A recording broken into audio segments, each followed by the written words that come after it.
Welcome grade 12s to STEM in Action's Boost series. I'm V Guyan and today we're going to have a look at chemical equilibrium part 1. Before we get started on our chemical equilibrium, just a reminder of some stuff you should know from grade 10 and 11. In grade 10 we covered the kinetic molecular theory and our phase changes between a solid, liquid and a gas. We also looked at chemical formulae and naming and balancing chemical equations. In grade 11 we had a look at enthalpy and endo and exothermic reactions, and most importantly we noticed that for endothermic reactions delta H is greater than 0 and for exothermic reactions delta H is less than 0. Getting into chemical equilibrium for grade 12. The first thing we need to know is the difference between an open and a closed system. An open system continuously interacts with its environment. If we have a look at the picture on the right-hand side of the slide, you will see that the open system, the flask on the left, has no stopper. This means that if there's any gas, it can escape into the environment. While a closed system is isolated from its surroundings. This is like the flask on the right in the picture, where it has a stopper in the top. Therefore, the gas cannot escape and interact with the surroundings. If we take a simple example of a wet towel, and if you were to hang your wet towel on a line, the water would change from a liquid into a gas, thereby drying the towel. And this is an example of an open system. However, if you leave your towel in a closed bag where it can't dry, what happens is that water changes into a gas, but at the same time there is also condensation that takes place, and so it changes back into a liquid, and so your towel stays wet. And that is an example of a closed system. Right, the next definition we need to highlight is a reversible reaction. So a reaction is reversible when it can be converted back to reactants. And so one example of that is our dehydration of copper sulfate. Our copper sulfate crystals are generally seen as blue, whereas if they are dehydrated, they are actually white. And so what we can do is we can heat hydrated copper sulfate, and it then will change to the white crystals, but then by simply adding water to those white crystals, they will change back to the blue crystals. What is chemical equilibrium? Chemical equilibrium is a dynamic equilibrium where the rate of the forward reaction equals the rate of the reverse reaction. And so we can see this in a simple graph, that as your forward reaction takes place, we then produce products, and so then once the products are formed, our reverse reaction can start taking place until we get to a point where the rate of the forward reaction equals the rate of the reverse reaction. Let's have a look at this short video to make this a little bit more relatable.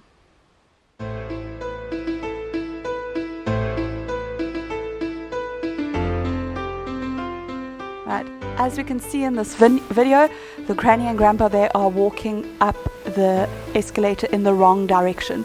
And the more they walk, they're walking in a forward direction, but the escalator is moving in a reverse direction, and therefore it looks like there is no change happening. This is the same thing we see with equilibrium. Right, then we get on to the equilibrium constant. The equilibrium constant shows the ratio of the concentration of the products to the concentration of the reactants. Kc is therefore equal to the concentration of the products over the concentration of the reactants. If we have a look at our example equation over here, we can see that our products are C and D. So we're going to take the concentration of product C, and we're going to put it to the power of the coefficient of product C, which is the small c. And then we're going to multiply it by the concentration of product D to the power of the coefficient D. And then for the reactants, which comes in at the bottom of the equation, we're going to say reactant A to the power of A, its coefficient, multiplied by reactant B to the power of B, its coefficient.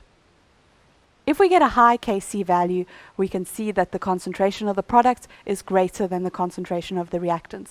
This is due to the fraction. We want the number at the top to be bigger than the number at the bottom to get a higher value. And this then tells us that the equilibrium lies to the right-hand side of the equation, the side where the products are, because there are more products being formed. On the other hand, if we get a low Kc value, it tells us that the concentration of the reactants is greater than the concentration of the products, because the number at the bottom of the fraction must be bigger to get a smaller value out. And therefore, the equilibrium lies to the left of our equation.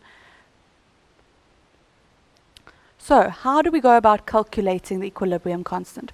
Well, first we need to remember a few important points. Always read the question carefully, and this applies in any scientific question, but I can't emphasize it enough. Make sure that when you're calculating the equilibrium constant, you're using concentrations that are at equilibrium and not concentrations that are at the beginning of the reaction. Use a Rice table when you need to work out what the concentrations at equilibrium will be. And make sure you remember that pure liquids and solids are not included in Kc calculations. So what does a Rice table look like? Well, R stands for the reaction. Make sure that this is always a balanced chemical equation. I is for our initial quantity, and this should always be in number of moles. C is for the change that occurs in your reaction. And again, this should also be in moles, so it will be the moles used for our reactants or the moles produced for our products. Very important here is that we use our mole ratio. E is for equilibrium quantity. And we have two E's. The first one is going to be for our moles at equilibrium. And once we have our moles at equilibrium, then we can find our equilibrium concentration using our formula concentration equals number of moles over volume. Alright, so let's have a look at applying the Rice table to a question. Right, so now we're going to have a look at an application of the Rice table. To do that, we're going to have a look at paper 2 from November 2019, question 6.2. So let's have a look at what the question says. It says initially 60,8 grams of pure carbon dioxide is reacted with carbon in a sealed container of volume 3 decimeters cubed. The reaction reaches equilibrium at temperature T according to the following balanced equation. 6.1 asks us to define the term chemical equilibrium. We have done this earlier in the presentation, and so we won't cover it now.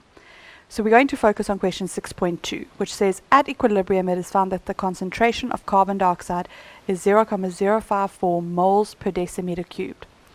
And it then says calculate the equilibrium constant Kc for this reaction at temperature T. So we know we have to calculate Kc, and I've also noticed that our concentration of carbon dioxide is given at equilibrium, but we don't have any other equilibrium concentrations, and therefore I know I'm going to have to use a Rice table. The mark indication of 7 marks is also an indication that we would need to use a Rice table, as higher marks indicate the fact that we're going to need to do more calculations. We said that the very first thing we need to remember to do when we tackle these questions is to read the question carefully. So I'm going to go back and highlight the important bits of information that were given in the question. So firstly, they tell us that initially we have 60,8 grams of pure carbon dioxide. They also then tell us that it is in a sealed container of volume 3 decimeters cubed. So we've got our volume. They tell us that it reaches equilibrium at temperature T according to the following balanced equation. And there is our balanced equation. And finally, they tell us that the equilibrium concentration of carbon dioxide is 0,054 moles per decimeter cubed. So now that we've highlighted our important information, we can start by drawing our Rice table. Right, so we got to start our Rice table, and so we're going to start that by writing down the Rice, and we're going to make this into a nice table.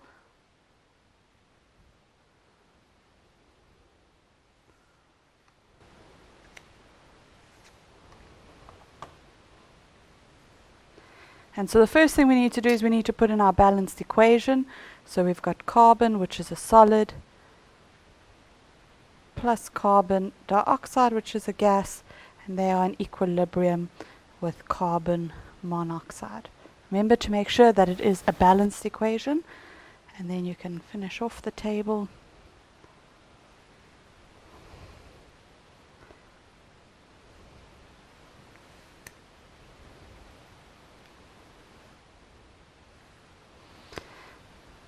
Remember that we don't include solids in our Kc expression, and so we are not going to worry about the calculations in this column for Kc.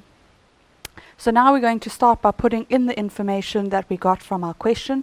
So the first thing that we got was that initially we had 60,8 grams of carbon dioxide.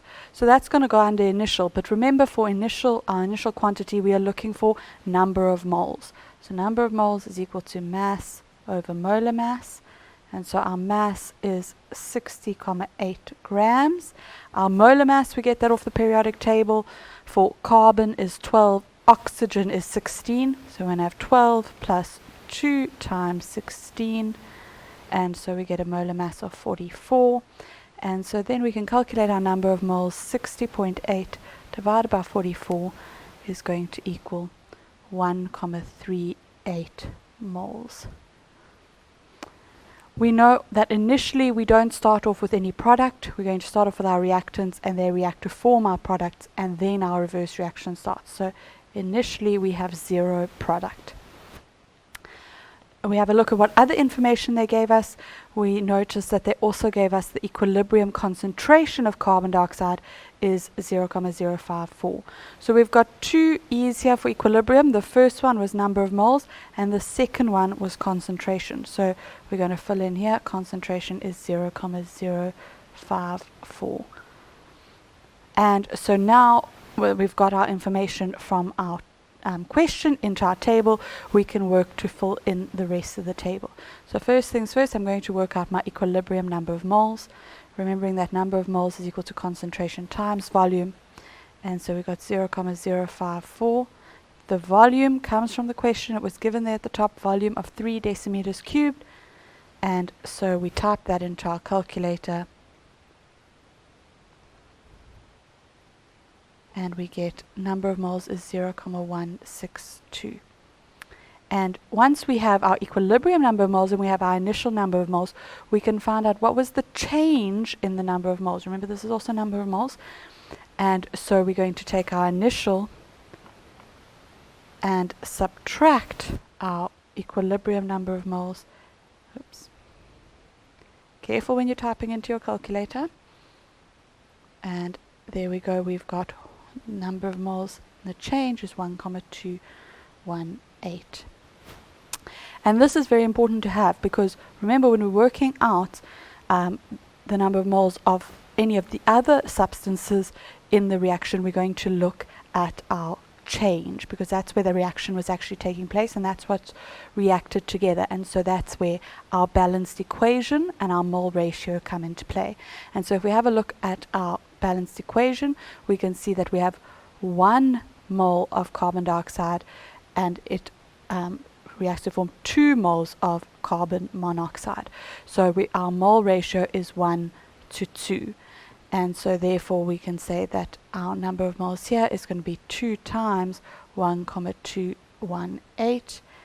And so we put that in our calculator. 2 times 1.218 is going to equal 2,436. And now that we've got our initial was 0, our change was 2,436, we get our equilibrium number of moles is also therefore going to be equal to 2,436, 0 plus the change. And once we've got our equilibrium number of moles, we can then calculate our equilibrium concentration, which equals number of moles over volume. And so we've got 2,436 over the volume of 3. And so we type that into our calculator, and we get our concentration is 0,812 moles per decimeter cubed.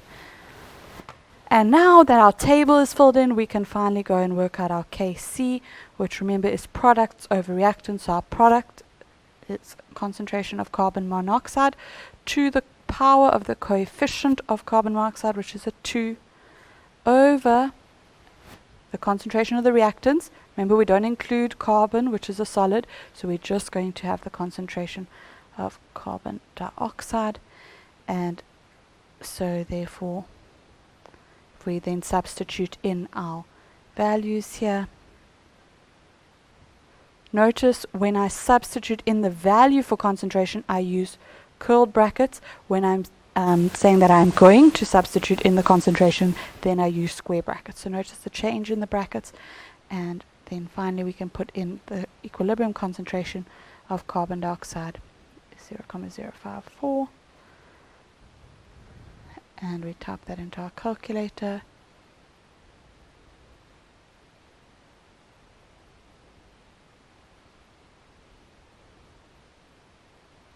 And so we get a Kc of 12,21. And so there we have calculated our Kc, and we can see that it's quite a high Kc value, which tells us that the equilibrium is lying to the right, to the products. And we can also see that we have quite a high concentration of products compared to our concentration of our reactants. So let's have a look at question 6.2.2, which says, calculate the minimum mass of carbon that must be present in the container to obtain this equilibrium. Alright, so we're looking for mass of carbon that must be present in the container. So we're looking at how much carbon is going to react. And so we are going to have a look at the change equilibrium. So we're going to have a look at the change number of moles, because these were the number of moles that was actually reacting. And remember, that is what our balanced equation tells us, how many number of moles react together. And so if we have a look at our balanced equation here, we can see for every 1 mole of carbon dioxide that reacts, 1 mole of carbon will react. And so the same number of moles of carbon will react as carbon dioxide. So we therefore can get our number of moles of carbon. So let's go ahead and write that down. The number of moles of carbon is going to be equal to the number of moles of carbon dioxide that reacted or was used. And so we can fill this in. It's going to be 1,218 moles. And so once we have the number of moles, and we know that number of moles is equal to mass over molar mass, it's fairly straightforward. We've got 1,218. We're looking for our mass. Our molar mass from our periodic table of carbon is 12, and so mass will equal 1,218 times 12. 1,218 times 12 in our calculator, and we're going to get 14,616, which we can round off to 14,62 grams of carbon. And that brings us to the end of that question. That brings us to the end of part 1 of chemical equilibrium. We'll cover more in part 2.